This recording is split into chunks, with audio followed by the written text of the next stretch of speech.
भगवत गीता से पूछोगे परमेश्वर कौन है, तो जवाब मिलेगा कि श्री कृष्ण ही परमेश्वर है।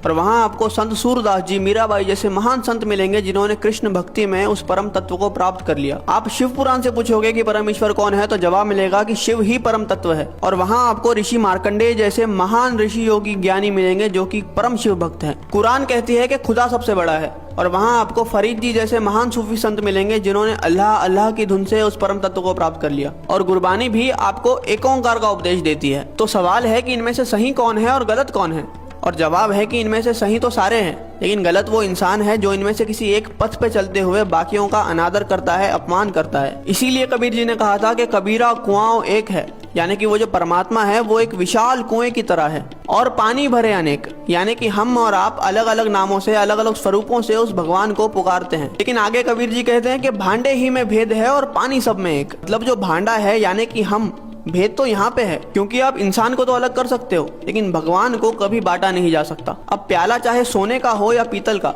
उसके अंदर जो पानी है वो तो अंत में प्यास ही बुझाएगा। लेकिन अगर हम इस बात पे लड़ने लग जाए कि किसका प्याला ज्यादा बेहतर है, तो ना हम पानी पी पाएंगे और ना ही अपनी प्यास बुझा पाएंगे। जैसे दुनिया में हर जगह पे अलग अलग भोजन खाया जाता है, लेकिन हम कभी भी किसी और से जाकर इस बात पे तो नहीं लड़ते कि आप हमारी तरह भोजन क्यों नहीं करते, क्योंकि हमें पता है कि चाहे भोजन अलग अलग है लेकिन उसकी भूख और हमारी भूख एक जैसी है।